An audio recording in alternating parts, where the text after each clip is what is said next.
Bismillahirrahmanirrahim. Assalamualaikum warahmatullahi wabarakatuh. Saya Dr. Sulistia Eviningrum SHMH, dosen program studi hukum Fakultas Hukum Universitas PGRI Madiun. Saya mengabdi sejak tahun 2021 dan berasal dari Madiun. Pada kesempatan kali ini, saya akan menyampaikan beberapa hal, di antaranya seputaran mata kuliah. Mata kuliah yang saya ampu adalah Hukum Pidana, bobot 4 SKS.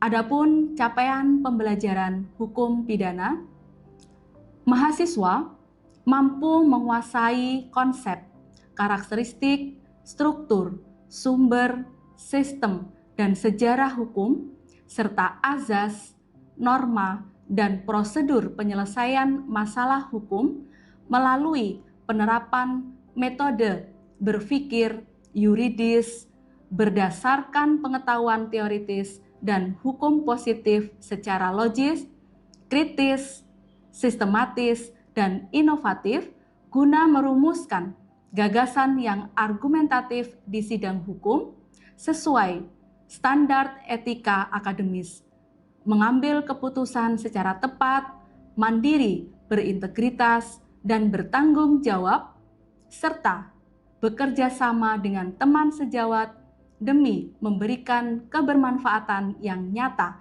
bagi masyarakat dengan tetap menjunjung tinggi nilai-nilai kemanusiaan.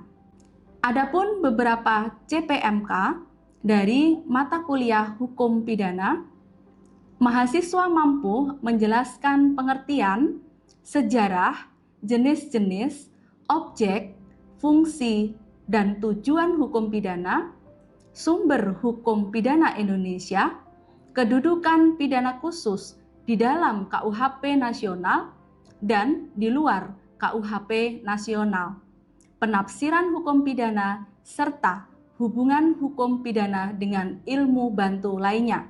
Kedua, mahasiswa mampu menjelaskan ruang lingkup berlakunya hukum pidana berdasarkan waktu dan tempat. Ketiga, mahasiswa mampu menjelaskan istilah dan pengertian tindak pidana, unsur-unsur tindak pidana, rumusan tindak pidana, jenis-jenis tindak pidana termasuk pidana khusus, subjek tindak pidana individu, yang di dalamnya terdapat dewasa dan anak-anak, dan subjek tindak pidana korporasi. Selanjutnya, mahasiswa mampu menjelaskan ajaran sifat melawan hukum dan ajaran kausalitas. Mahasiswa mampu menjelaskan pemufakatan jahat, persiapan, percobaan, perbarengan, dan penyertaan tindak pidana. Mahasiswa mampu menjelaskan kesalahan berupa dolus, kesengajaan, dan culpa, kelalaian, pertanggungjawaban pidana individu, pertanggungjawaban pidana penyandang disabilitas, serta pertanggungjawaban pidana korporasi. Mahasiswa mampu menjelaskan alasan pembenar dan alasan pemaaf, dan mahasiswa mampu menjelaskan tujuan dan pedoman pemidanaan, dasar-dasar penjatuhan pidana, faktor-faktor pemberat dan peringan, pidana dan tindakan bagi individu, pidana dan tindakan bagi korporasi, pemenuhan kewajiban adat setempat, serta pemaafan hakim. Dan yang terakhir, mahasiswa mampu menjelaskan gugurnya kewenangan pemutusan, penuntutan, dan pelaksanaan pidana. Materi pembelajaran mata kuliah hukum pidana: 1. Pengantar hukum pidana. 2. Ruang lingkup berlakunya hukum pidana berdasarkan waktu dan tempat. 3. Tindak pidana dan subjek tindak pidana. 4. Sifat melawan hukum dan kausalitas. 5. Pemufakatan jahat, persiapan, percobaan, perbarengan, dan penyertaan tindak pidana. 6. Kesalahan dan pertanggungjawaban pidana. 7. Alasan pembenar dan alasan pemaaf. 8. Pemidanaan pidana dan tindakan. Dan yang kesembilan, gugurnya kewenangan penuntutan dan pelaksanaan pidana. Sumber belajar atau referensi yang akan kita gunakan ada beberapa, di antaranya 1. Undang-Undang Nomor 1 Tahun 2023 tentang Kitab Undang-Undang Hukum Pidana. 2. Undang-Undang Nomor 20 Tahun 2025 tentang Kitab Undang-Undang Hukum Acara Pidana. 3. Undang-Undang Nomor 1 Tahun 2026 tentang penyesuaian pidana. 4. Buku anotasi KUHP Nasional, penulis Edi dan Topo Santoso. 5. Hukum pidana khusus dalam KUHP Nasional, penulis Fahrizal Afandi. 6. Kriminologi suatu pengantar, penulis Topo Santoso. Dan ada beberapa buku-buku yang lain yang relevan sebagaimana termuat dalam RPS. Pembelajaran di Unipma berbasis project-based learning yang menghasilkan project dan juga student-centered learning, pembelajaran yang terpusat pada mahasiswa. Pembelajaran kita juga menggunakan ELMA di samping pembelajaran luring atau konvensional. ELMA adalah e-learning Unipma yang digunakan dosen dan mahasiswa untuk mengunggah materi-materi perkuliahan, tugas-tugas, kuis, dan lain-lain. ELMA adalah website Unipma untuk memudahkan dosen dan mahasiswa dalam pembelajaran. Pembelajaran mata kuliah hukum pidana selain mengacu pada project-based learning dan student-centered learning, proses pembelajaran menggunakan kombinasi 4 metode utama. Pertama, proses pembelajaran ceramah interaktif untuk menyampaikan konsep dasarnya. Kedua, diskusi dan tanya jawab. Ketiga, pelaksanaan kuis guna mengukur pendalaman mahasiswa. Serta keempat, analisis kasus hukum konkret agar mahasiswa mampu mengidentifikasi materi yang disampaikan dalam realitas hukum. Selain itu, tugas mahasiswa diantaranya membuat PPT atau presentasi, menyusun artikel ilmiah.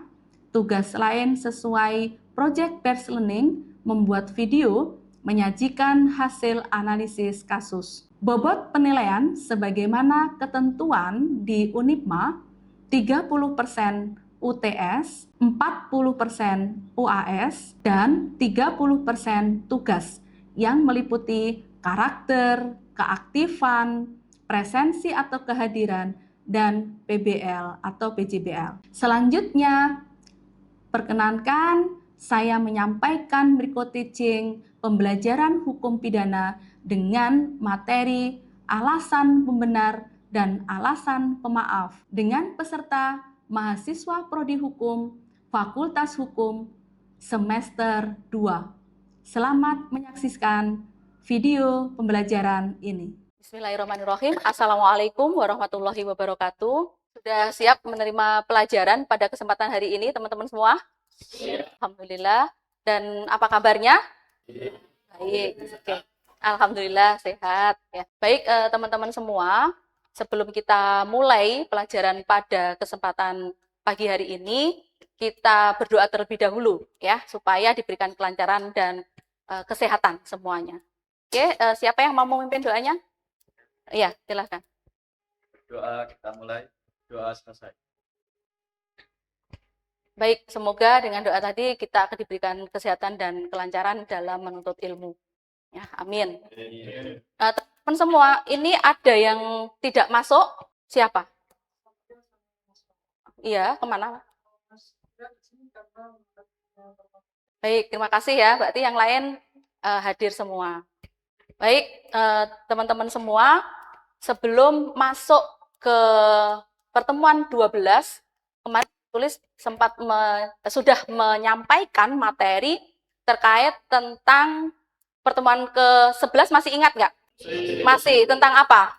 Oke, siapa yang bisa menjelaskan apa itu dolus dan apa itu kulpa? Angkat tangan. Iya, silahkan. Dolus atau disebut dengan kesengajaan atau pelaku punya niat atau mens rea yang artinya adalah pelaku menghendaki akibatnya atau menyadari bahwa akibat tersebut pasti atau mungkin terjadi. Oke, baik, terima kasih. Nah, dolus itu sendiri dibagi menjadi berapa? 3. Masih ingat? Siapa yang bisa menjelaskan? Oke, silahkan. Ya. Dolus dibagi menjadi 3. Yang pertama, dolus directus, yaitu pelaku menghendaki akibat itu terjadi. Yang kedua, dolus indirectus, yaitu pelaku tidak secara langsung menghendaki, tetapi akibat itu pasti terjadi sebagai konsekuensi. Yang ketiga, dolus eventualis, yaitu pelaku sadar ada kemungkinan akibat terjadi dan pelaku terima resikonya.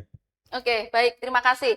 Jadi ada 3 ya, dan masing-masing tadi sudah dijelaskan Mas Aprawanda.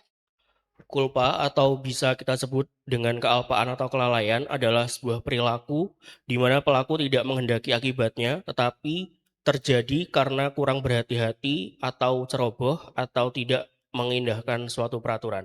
Oke, baik, terima kasih. Pada pertemuan 12 ini, ya, yang kita bahas adalah alasan pembenar dan alasan pemaaf. Oke. Nah, apa sih sebenarnya gitu ya alasan pemaaf ataupun alasan pembenar ini gitu ya? Dalam hukum pidana, alasan pembenar dan alasan pemaaf ini merupakan 2 bagian utama dari alasan penghapus pidana, ya. Jadi kedua alasan ini menghapuskan pemidanaan terhadap seseorang, namun dasar dan fokus yuridisnya itu sangat berbeda. Ya. Nah, atau disebut dengan peniadaan hukuman karena ketentuan undang-undang. Nah, ini adalah alasan penghapus pidana. Secara filosofi, seseorang baru bisa dipidana itu jika perbuatannya terbukti. Ya, terbukti. Jadi terbukti apa? Terbukti melawan hukum.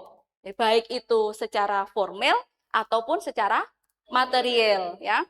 Nah, serta pelaku itu memiliki kesalahan yang dapat dipertanggungjawabkan. Jadi kalau kesalahan yang dapat dipertanggungjawabkan berarti tidak ada alasan pembenar ataupun alasan pemaaf karena bisa dipertanggungjawabkan.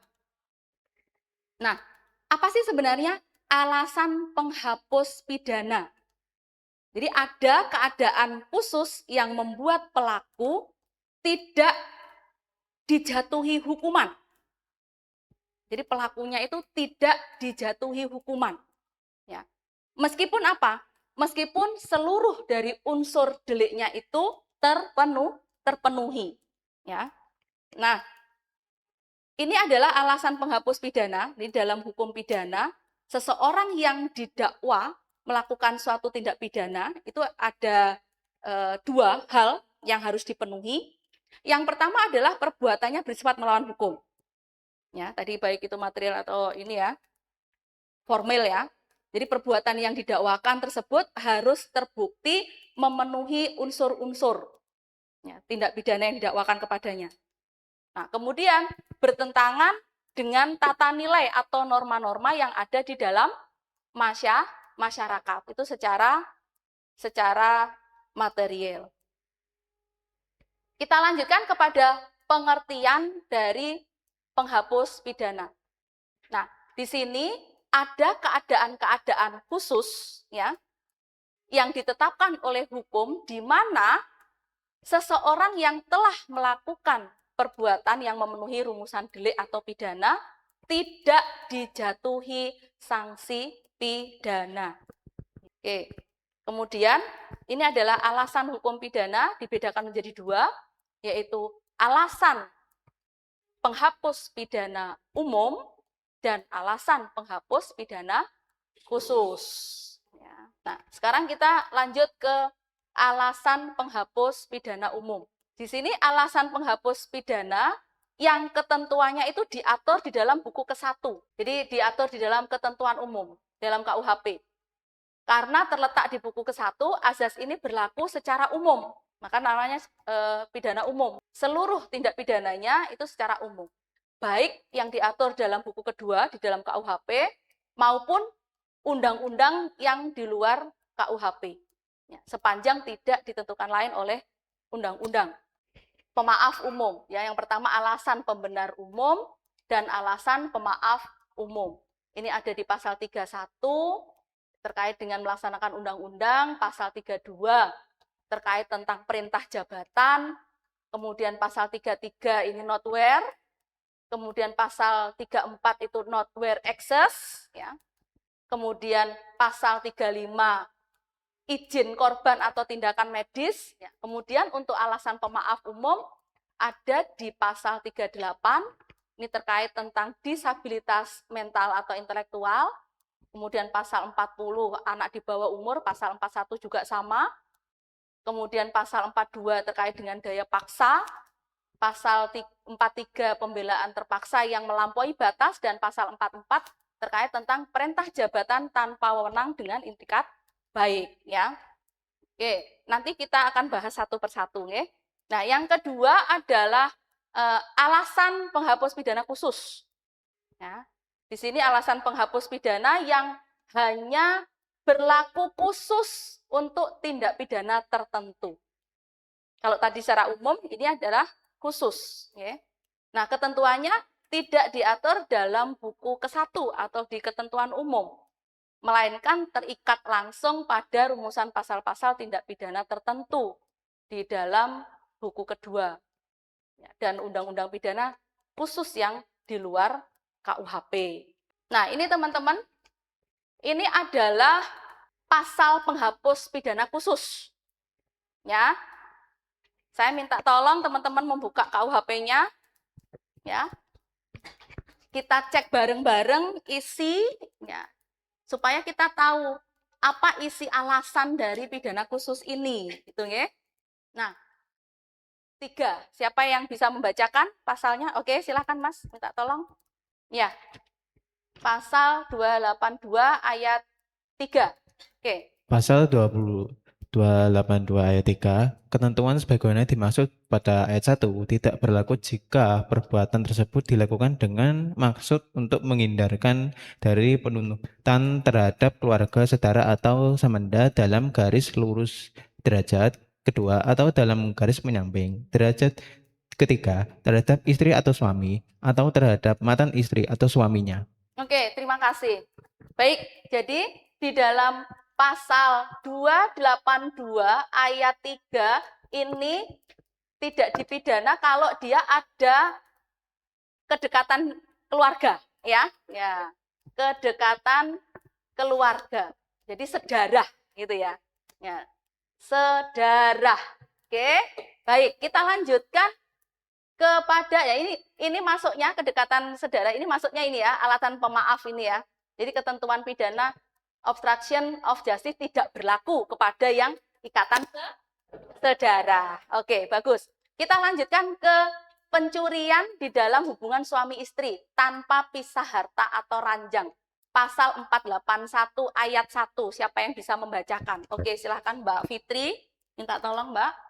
Pasal 481 ayat 1, penuntutan pidana tidak dilakukan jika yang melakukan salah satu tindak pidana sebagaimana dimaksud dalam pasal 476 sampai pasal 479 merupakan suami istri korban tindak pidana yang tidak terpisah meja dan tempat tidur atau tidak terpisah harta kekayaan. Oke, baik. Jadi ini kaitannya dengan mencuri, tapi mencurinya itu masih milik suaminya atau masih milik istrinya, gitu ya. Dan itu tidak dipidana. Jadi ada penghapus pidana khusus ini. Itu di dalam pasal 481 ayat 1.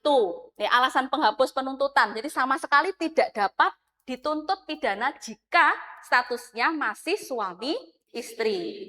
Gitu ya. Bisa dipahami ya, teman-teman? Kemudian alasan pemaaf ini yang kedua, menghapuskan kesalahan, jadi mens rea dari pelakunya, perbuatannya tetap melawan hukum, ya, jadi tetap perbuatannya melawan hukum, Tetapi pelakunya ini dimaafkan karena kondisi fisik atau psikis tertentu. Oke, sampai di sini bisa dipahami enggak maksudnya? Ya, secara fisik atau psikisnya. Oke ya. Nah, baik. Nah, ini untuk supaya kalian bisa memahami dengan cepat gitu ya. Jadi ada perbedaan yang mendasar di sini. Di perbedaan utamanya itu terletak pada ini. Kalau orang itu melakukan sebuah tindak pidana, kemudian perbuatan melawan hukum, ini adalah unsur objektifnya. Dan ini menjadi alasan pembenar menghapus sifat melawan hukum itu dari perbuatannya. Apa tadi perbuatan? Oke, bagus. Nah, kemudian yang kedua adalah kesalahan pelaku. Ini adalah unsur subjektif, menjadi alasan pemaaf, jadi menghapus kesalahan atau permohonan pemaaf pelakunya. Kalau yang di sini tadi disebut apa? Yang mens reanya. Oke, bagus ya. Baik. Nah, kita lanjutkan ke alasan pembenar. Alasan pembenar itu fokus utamanya adalah perbuatan. Perbuatan atau aktus. Oke. Kemudian efek hukumnya adalah menghapus sifat melawan hukum dari perbuatan tersebut. Oke.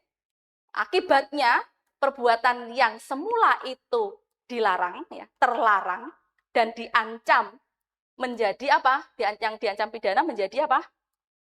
Menjadi sah, ya, menjadi benar dan dibenarkan oleh hukum karena adanya keadaan atau dasar pembenar. Kita masuk ke contoh sekarang. Nah, teman-teman, saya minta teman-teman langsung dibuka KUHP juga ya, supaya kita tahu untuk contohnya itu di bagian mana saja. Oke, ini tadi berarti contoh untuk apa? Alasan? Alasan apa tadi? Oke, alasan pembenar. Nah, contoh yang pertama ada di pasal 31. Saya minta tolong dong siapa pasal 31 yang bisa angkat tangan. Oke, Mas Yudo, silahkan Mas. Oke. Pasal 31, setiap orang yang melakukan perbuatan yang dilarang tidak pidana jika perbuatan tersebut dilakukan untuk melaksanakan ketentuan peraturan perundang-undangan. Oke, jadi tidak dipidana karena melakukan peraturan perundang-undangan. Ya. Kemudian pasal 32. Ya, siapa yang bisa? Ya, minta tolong Mas Tony. Pasal 32, setiap orang yang melakukan perbuatan yang dilarang tidak dipidana jika perbuatan tersebut dilakukan untuk melaksanakan perintah jabatan dari pejabat yang berwenang. Ya, terima kasih. Ya, oke, karena dia merasa bahwa itu adalah perintah jabatan ya. Jadi melaksanakan perintah jabatan. Oke, kemudian selanjutnya pasal 33. Siapa yang bisa menjelaskan? Oke. Ini Mas Tama apa Mas Apra atau jenis panggilnya? Bisa dua-duanya. Oke, monggo. Di dalam pasal 33 yaitu setiap orang melakukan perbuatan yang dilarang tidak dipidana jika perbuatan tersebut dilakukan karena keadaan darurat. Iya, silakan Mbak Talita. Pasal 34. Setiap orang yang terpaksa melakukan perbuatan yang dilarang tidak dipidana jika perbuatan tersebut dilakukan karena pembelaan terhadap serangan atau ancaman serangan seketika yang melawan hukum terhadap diri sendiri atau orang lain, kehormatan dalam arti kesusilaan atau harta benda sendiri atau milik orang lain. Oke, baik, terima kasih. Karena memang dia berusaha untuk melindungi dirinya. Tapi ini dengan kekuatan yang luar biasa, gitu ya. Kadang-kadang kita itu nggak paham ketika ada yang mengancam jiwa kita, gitu ya. Itu ada sesuatu hal yang tergerak di dalam diri kita, ya. Itu untuk melawan, ya. Jadi seperti itu. Dan itu tidak dipidana. Oke, kita lanjutkan. Ini adalah untuk contoh alasan pemaaf. Oke. Kita lihat pasal 38 sampai dengan 39. Bu Sulis minta tolong siapa yang bisa membacakan? Ya, silakan Mas Yusuf. Pasal 38, setiap orang yang pada waktu melakukan tindak pidana menyandang disabilitas mental dan atau disabilitas intelektual dapat dikurangi pidananya dan atau dikenai tindakan. Kemudian pasal 39, Ya. setiap orang yang pada waktu melakukan tindak pidana menyandang disabilitas mental yang dalam keadaan kekambuhan akut dan disertai gambaran psikotik dan atau disabilitas intelektual derajat sedang atau berat tidak dapat dijatuhi pidana tetapi dapat dikenai tindakan. Oke, baik, terima kasih. Oke, sekarang kita masuk ke diskusi mahasiswa. Ya, kita diskusi bareng-bareng ya. Nah, perhatikan nih. Perhatikan kasusnya. Ini dimaafkan atau tetap dipidana. Seorang anak melakukan tindak pidana pembunuhan, lalu lari pulang ke rumah. Terus ibu kandungnya membuang baju yang berdarah milik anaknya dan menyembunyikan anak tersebut di loteng rumah saat polisi datang ya, mencari ke rumahnya. Ayo, ini masuk dimaafkan atau tetap dipidana. Pasal berapa dasar hukumnya? Pasal? Oke, bagus ya. Karena masih ada apa tadi? Hubungan? Oke. Ya, jadi tindakan sang ibu merintangi penyidikan dan menyembunyikan pelaku, ya. Namun berdasarkan pasal 281 ayat 3, sang ibu dimaafkan dan tidak dapat dipidana karena ia adalah keluarga sedarah dan garis lurus, jadi ibu dan anak. Nah, sekarang kasus yang kedua nih.